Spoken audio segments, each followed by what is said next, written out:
That morning was so hot the sunlight seemed to shred into thin strands, falling onto the road and breaking into hazy ripples. I sat in the passenger seat, an old ash-gray cardigan draped loosely over my shoulders. Kyle said he would take me for a routine checkup. His voice light as a breeze, yet his eyes never met mine once. We'd left the town center for barely 3 minutes before it felt as if we'd dropped into another world. The highway stretched ahead, straight, vast, deserted, as though it had been abandoned for years. On both sides, there was only red dust, low cacti, and a few scorched tufts of grass curling as if they were about to cry under the sun.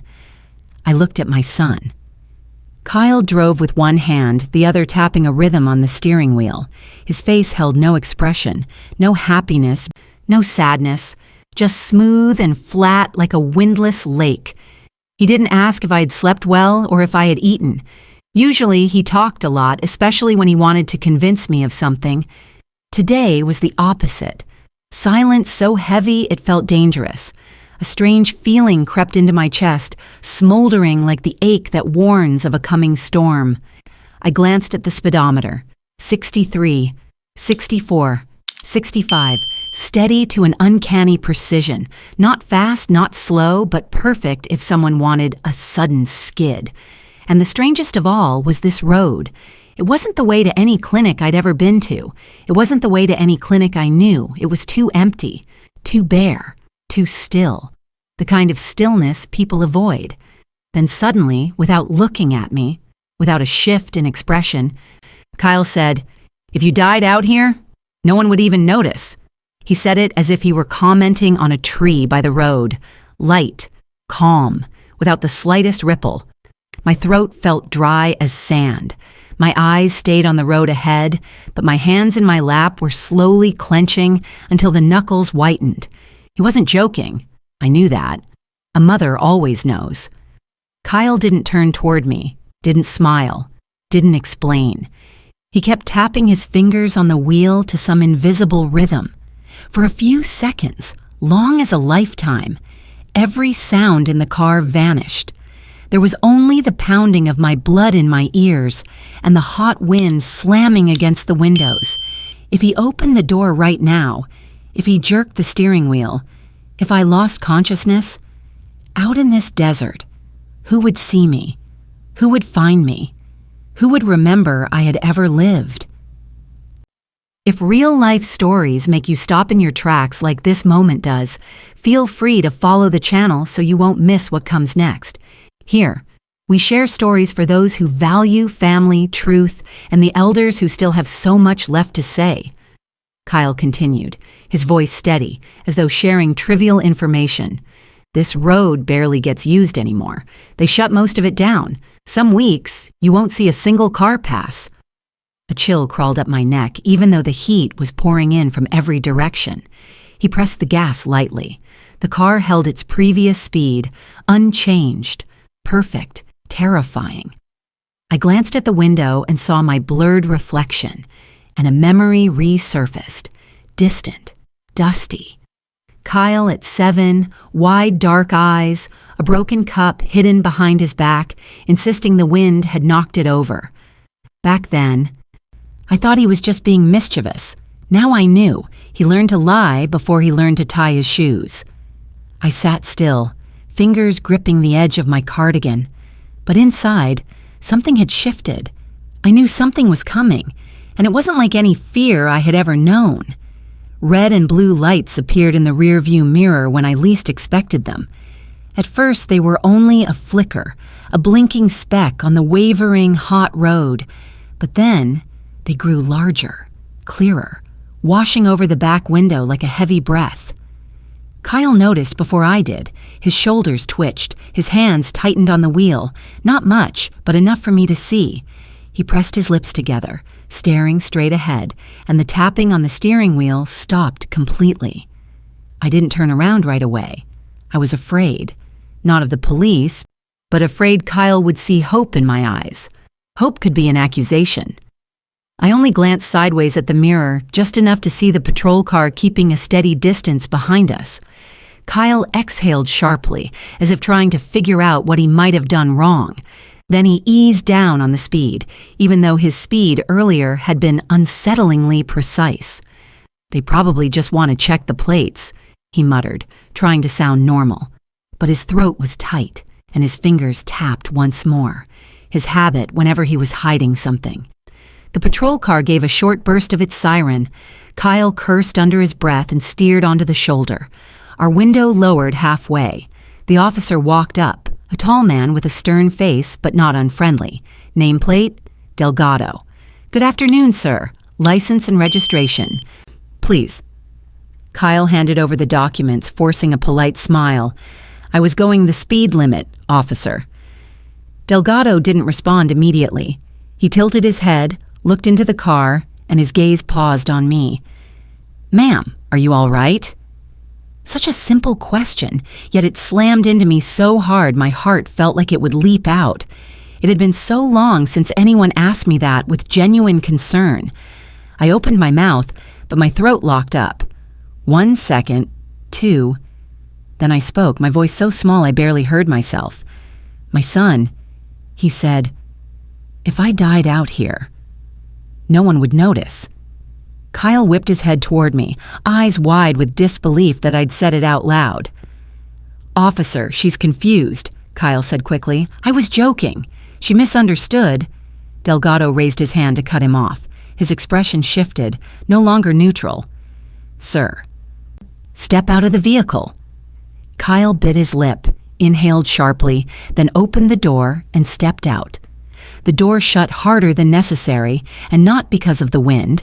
The officer stood outside, speaking with Kyle at a distance I couldn't hear.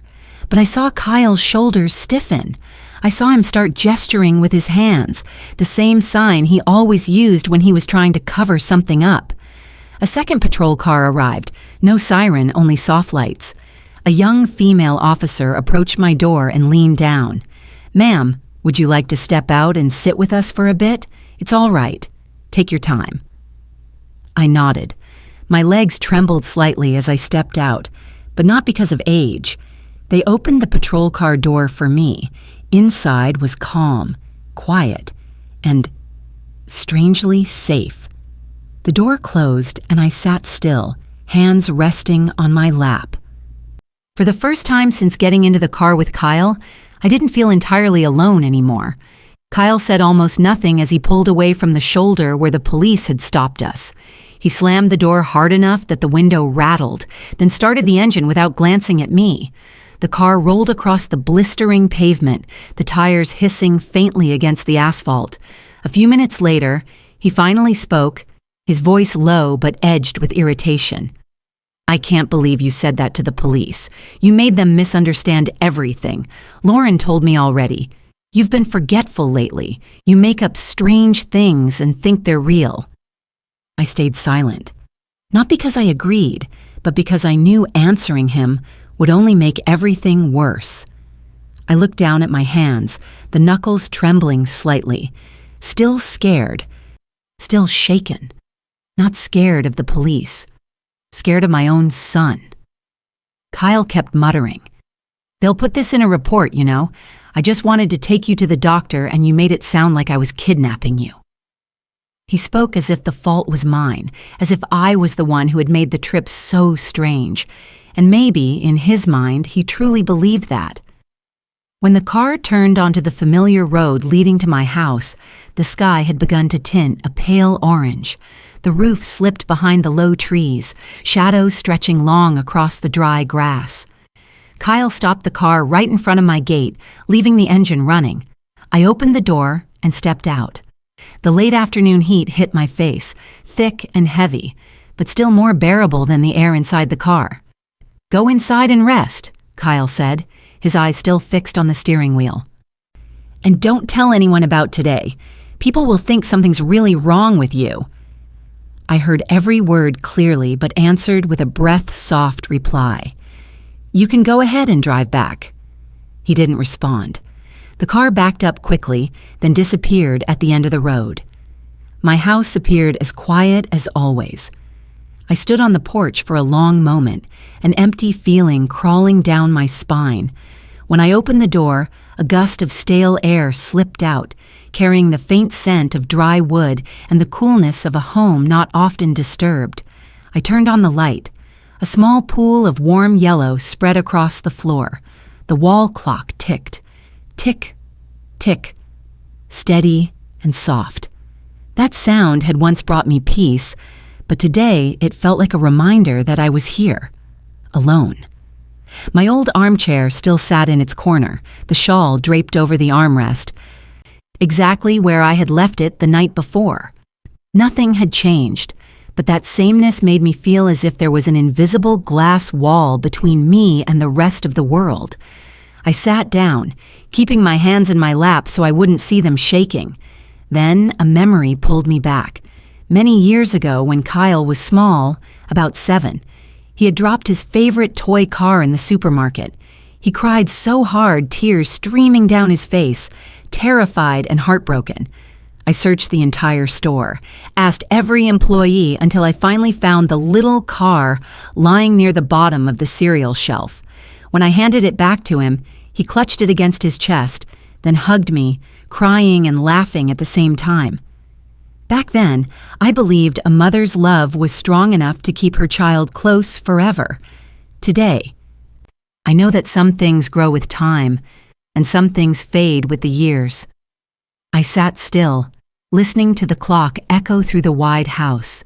For the first time in many years, I realized I felt afraid, right inside my own home. That afternoon, only 2 days after what happened on the highway, I heard 3 soft knocks on the door. When I opened it, I saw Lauren standing there, arms cradling a box of still warm lemon bars, her smile so bright it bordered on artificial. "I brought you some lemon squares, Evelyn," she said, her voice soft, as if comforting someone who'd just survived something dramatic. I hadn't even replied before her eyes began scanning the living room.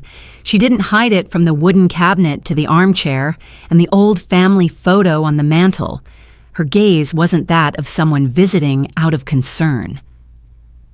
It was the gaze of someone assessing what everything might be worth. I stepped slightly aside to escape the feeling of being inspected. "Kyle said you haven't been feeling well these last few days." Lauren placed the box on the table, still smiling. "I was worried, so I dropped by to check on you." I returned a small, polite smile, though something in me remained unsettled. After a few lines of small talk, Lauren reached into her bag and pulled out a plastic pill organizer with several compartments. "I brought this for you, a pill sorter so you won't mix things up. Older folks tend to forget, you know." She said it gently, one of those gentle tones that somehow makes you feel smaller. Lauren opened the case, showing me each compartment labeled morning, noon, and night. She'd brought a whole bag of brand new medication, without asking whether I needed it. "Let me rearrange your pills for you." She took my hand as she said it, holding it just a second too long. Her eyes locked onto mine, not allowing me to pull away. Very caring on the surface, but that care carried a message. "Let me handle things. You just follow along." Kyle once said Lauren was a nurse. I suppose the job made her comfortable touching people. But touching someone and controlling someone are 2 very different things. When she opened the bag of medicine, a faint scent of new pills rose. Strange, unfamiliar, nothing like the ones I'd been taking. I discreetly examined one of the tablets. The size was a bit different. The color was different, too, yet the label had my name on it.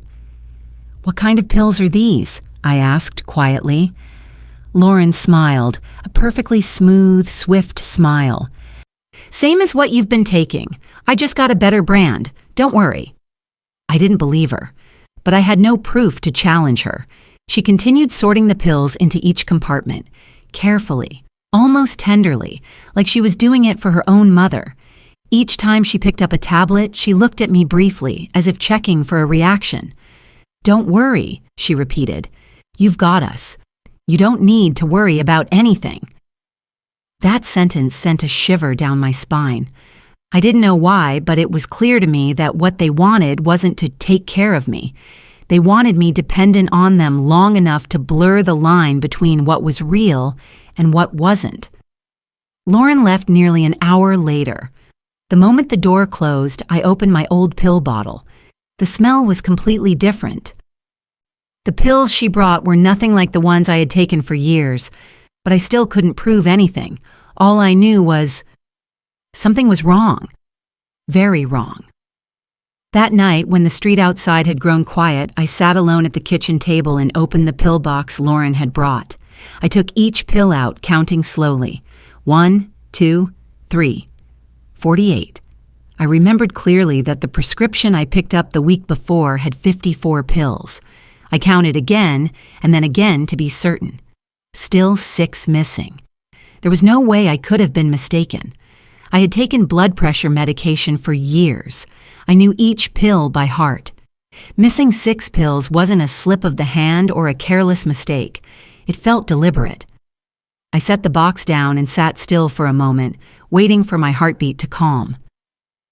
The smell of the new pills still clung to my fingers, the scent of something that didn't belong to me, something foreign to the life I was trying so hard to keep steady. The next morning, I decided to stop by the pharmacy. I didn't tell Kyle. I didn't tell Lauren. I wanted to check for myself. The familiar technician, the young man in the blue polo shirt, smiled when he saw me walk in. "Good morning, Mrs. Evelyn. What can I help you with today?" "I'd like to check the last time I picked up my prescription," I said slowly. "I think something may be wrong." He typed for a few seconds, then stared at the screen for a long moment, his expression shifting as if he were choosing his words carefully. "You didn't pick up your last refill, ma'am?" "I didn't? Then who did?" He flicked his eyes toward me, then back at the screen. "Someone named Lauren Pierce. She brought an authorization form. The signature is yours." A cold feeling washed down to my feet. "Could you print that form for me?" The young man nodded immediately, as if understanding how important it was.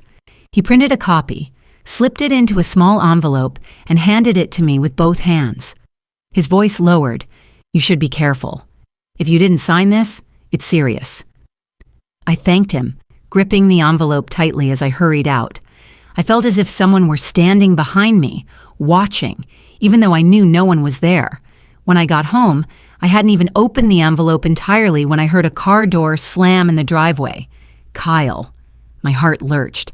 I shoved the envelope into the bottom drawer of the kitchen cabinet, closing it just as Kyle turned the doorknob. "Ma?" He stepped inside. His voice normal, but his eyes scanning. "I called you and you didn't answer. Where'd you go?" I forced the calmest smile I could manage. Took a walk around the neighborhood. Stretched my legs.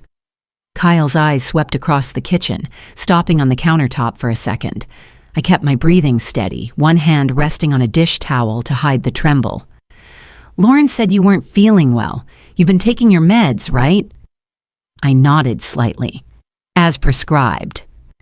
Kyle hesitated, as if deciding whether to believe me. Then he simply said, "Next time, let me know before you go anywhere." Only when I heard his car backing out of the driveway did my knees soften. I opened the drawer to check. The envelope was still there. I took a deep breath. Things had moved far beyond a feeling of something's off. Now it had a shape, a signature, evidence, and a fear that grew larger every day. That afternoon, while my mind was still spinning from the forged authorization form in the drawer, I heard a familiar knock at the door. 3 knocks, slow and firm. Not Kyle, not Lauren. It was Nora Harper, the neighbor who lived 2 houses down. She stood on the porch, her wide-brimmed hat and the old canvas bag she always carried at her side.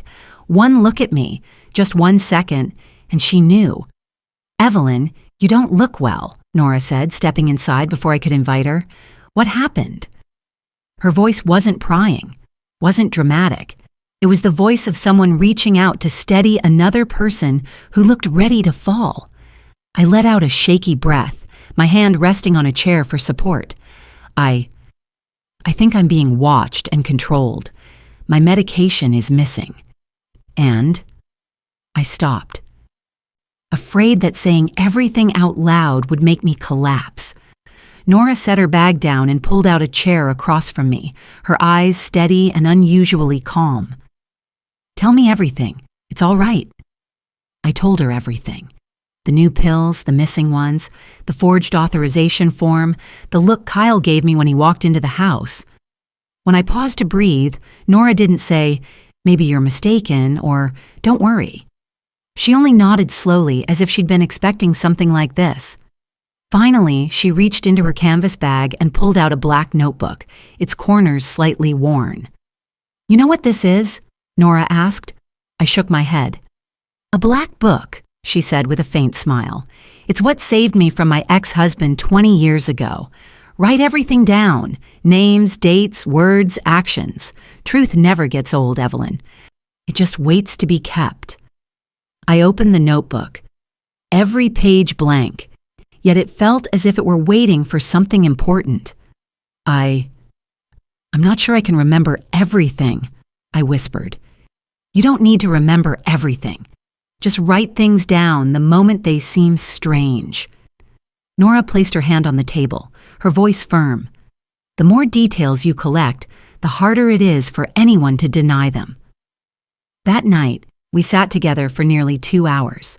Nora showed me how to note precise times, places, who was present, and the most accurate wording possible. She taught me how to install a simple recording app on my phone, just one button. "Don't let anyone see you writing," Nora warned. "Hide the notebook somewhere they won't look, under the tablecloth, behind the tea tin, or between thick books." I nodded, my hands still trembling a little, but this time it was because someone was standing with me. Before leaving, Nora turned back and looked straight at me. "Evelyn, you're not alone. I'm here. You write. I'll handle the rest." The door closed behind her. The house felt less cold than usual. I opened the black notebook and wrote my first line. September 14th. 6 pills missing. Someone forged my signature to pick up my prescription. I don't believe this is a mistake. As I closed the notebook, I felt something I hadn't felt in a long time. A thin line of light, small but unmistakable. And I knew I had just begun to fight. In the days that followed, my life and Nora's revolved almost entirely around the black notebook. She came to my house more often, always pretending she was dropping by with vegetables, exchanging recipes, or making small talk. But we both knew the real purpose behind each visit was different. One morning, Nora brought her grandson, Andrew, a young man in his early 30s who worked in IT in the neighboring town. He carried a laptop and a small portable scanner. "You need to back everything up," Andrew said, gentle but firm. "If someone takes the physical copies, you'll still have digital ones, and I'll help upload them to the cloud. Only you will have the password." My heart felt a little lighter. Having a young person on my side made me feel like I still mattered to someone. We laid each document on the table. Prescription receipts, the forged authorization form, and notes from the black book. Andrew scanned each page.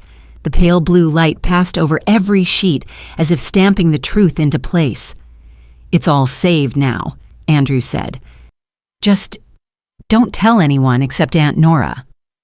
I thanked him in a small but sincere voice. Someone my age doesn't have much to lean on. Being helped like that. I was genuinely grateful. But things weren't always smooth.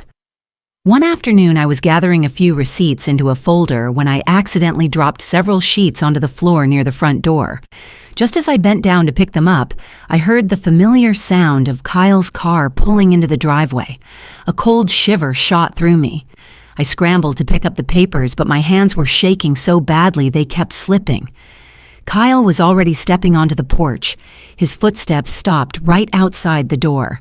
I inhaled sharply and stuffed the papers into the kitchen cabinet drawer, closing it just as Kyle pushed the door open.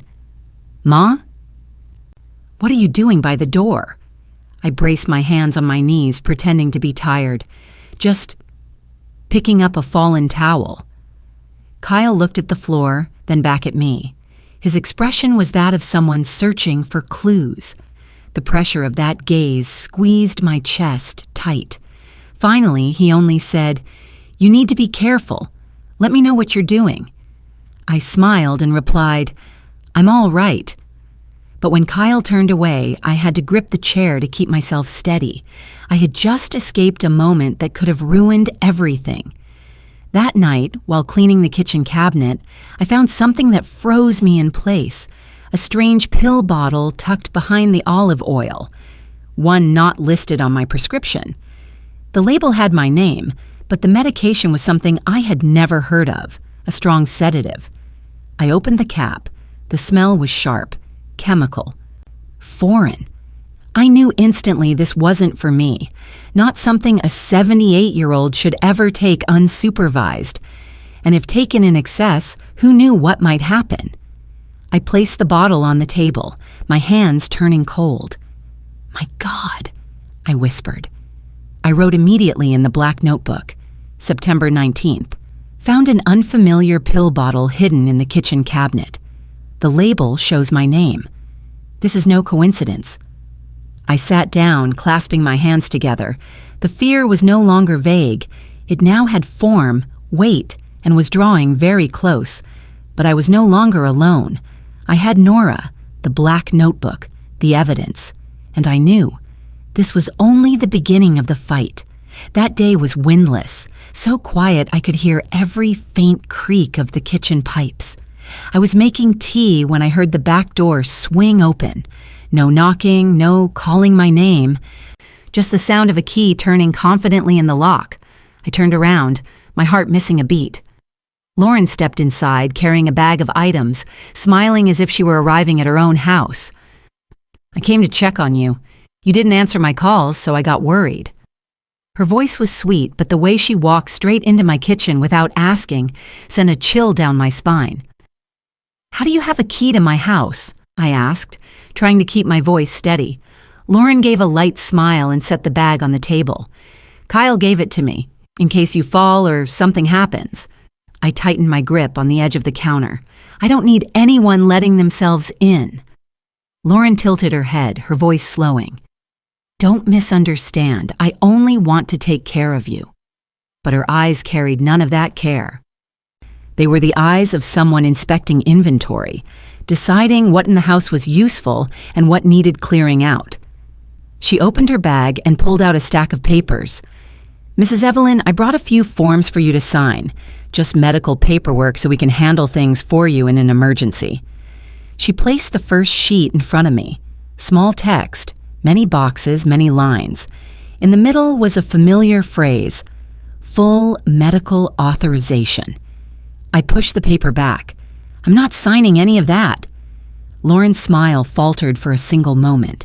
She planted both hands on the table and leaned in slightly so her eyes met mine. "You're tired," she said, low and sharp.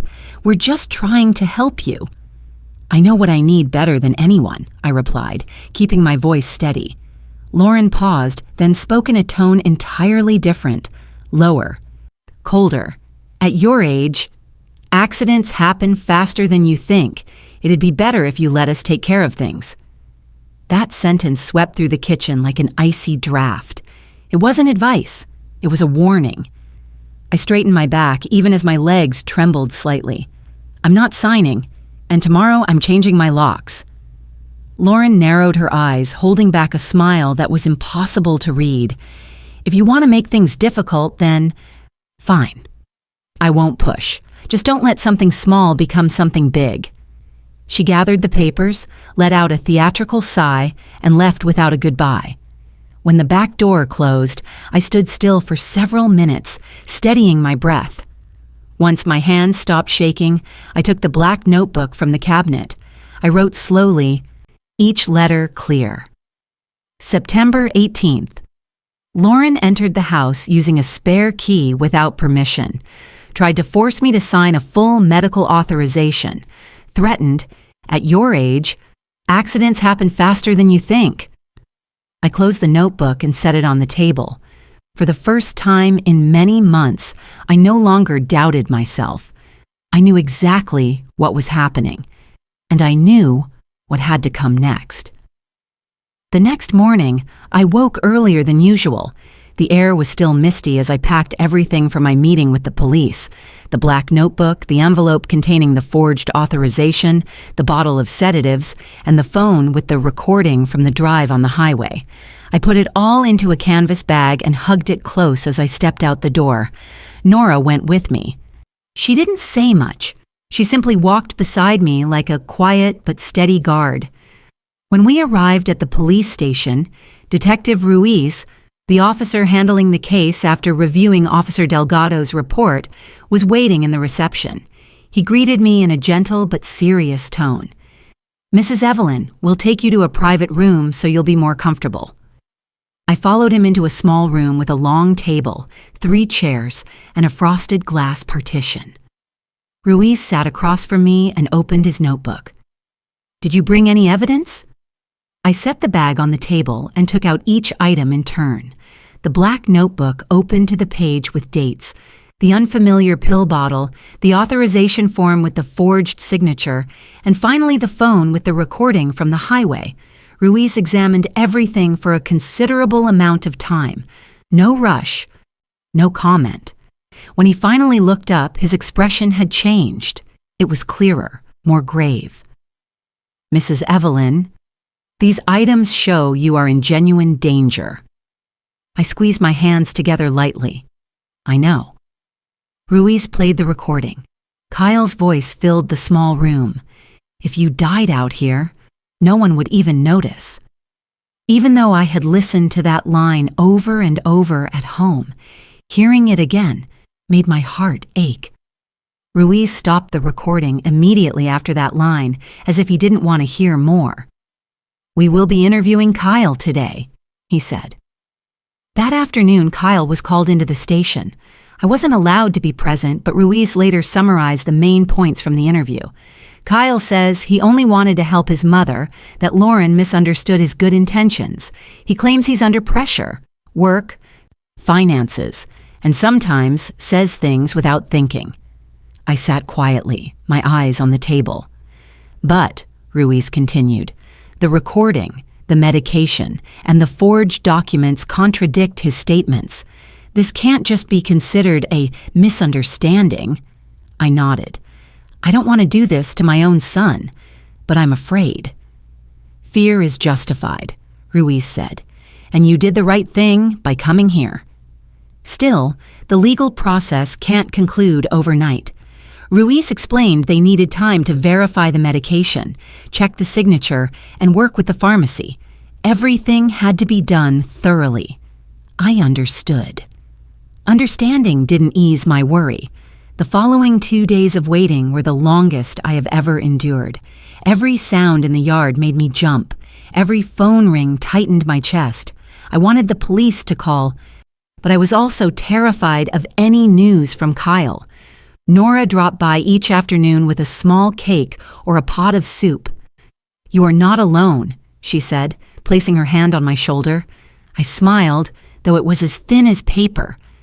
I could only hope these 2 days would pass safely, and that justice, though slow, would find its mark. On the morning of the 3rd day, I received a call from Detective Ruiz. His voice was neither heavy nor light, but I knew immediately it was important. "Mrs. Evelyn," he said, "the court has granted an emergency protective order. Kyle is not allowed to come near you or your home during the investigation. Lauren Pierce has also been suspended from practice pending a professional review." I leaned back in my chair and exhaled a long breath, not even realizing how long I had been holding it. "Thank you," I said, my voice small but clear. "Keep your doors locked. We will do periodic checks." When the call ended, my home felt a little brighter, not from sunlight, but from the knowledge that I was being protected, at least for now. That afternoon, Nora came by with a box of apple bars. She didn't ask for news, just watching the way I placed my hands on the wooden table. She knew progress had been made. "Your face looks different," Nora smiled. "Lighter." I nodded. "The protective order is in effect." "That's good. Now you can start taking care of the things you need to do." I knew she meant the will. The next day, I met with a new attorney, Ms. Harris, who was calm and assured. We sat in a small office and went through each clause clearly. When we reached the section on asset distribution, she asked, "What is your final decision?" I looked out the window where the afternoon sun filtered through the trees. "I want to leave the house and all my savings to my grandson, the only child who calls just to check in, wanting nothing but conversation." "And Kyle?" I closed my eyes for a second, then opened them, decisive. "He's not on any list. No assets, no authority, no access to medical records." The attorney nodded and recorded it. That feeling was not about revenge. It felt like unseizing a stuck window and opening it again. I was simply putting everything back where it belonged. Back home, I went out to the porch and sat in the wooden chair by the door where Tom, my husband, used to sit and read the paper. Dusk fell. Streetlights began to spill along the path. I reached to switch on the porch light, the soft yellow bulb I had replaced last month. Watching that light spread across the porch, I felt steady again. No one could slam my door or slip into my house without permission. Nora stopped by, standing at the foot of the porch, looking up. "You turned the light on early?" she asked. "I want to remind myself I'm still here," I smiled, alive, in control. Nora nodded, her eyes warming. "That light suits you. Anyone looking would know the homeowner doesn't disappear easily." I looked over the empty yard, hearing the dry leaves rustle softly. For the first time in many months, I looked out not with fear, but with the calm of someone reclaiming her life. The fight wasn't over, but I was in a different place now, the place of someone who no longer lived in fear. That evening, I sat alone in the living room with the porch light still glowing outside. The black notebook on the table was thicker than it had been in the early days. I turned to the last page and slowly wrote the line I had said to myself many times, "They think I'm weak. I stay quiet to prepare." I closed the book and laid my hand gently on the leather cover, which had softened over time. It wasn't fear anymore, but the knowledge that I had passed through the darkest stretch of my life, the time when I was unsure of myself. I sat quietly for a few minutes, letting my thoughts settle, then spoke aloud as if to Tom, as if to myself. Family is not a place where we must be on guard. Family is where we are loved. Some children grow up and turn the wrong way, who listen to the wrong people. But that does not mean a mother must accept harm or stay silent. Love is not an excuse for trampling someone's safety. It took me time to understand that, but it's never too late to stand up. I looked at the porch where the yellow light shone on the small branches. That light wasn't just for guests. It reminded me I existed, clearly awake and strong enough. If you're watching this story, I want to offer a small but sincere request. If an older adult is living alone in your neighborhood, ask them if they are okay. One small question can save a life. We, older people, don't always say everything that frightens us, but we feel deeply when someone truly sees us.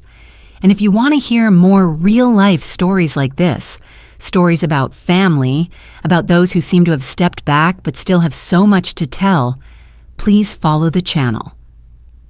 We will walk many journeys together, yet untold stories, things worth listening to.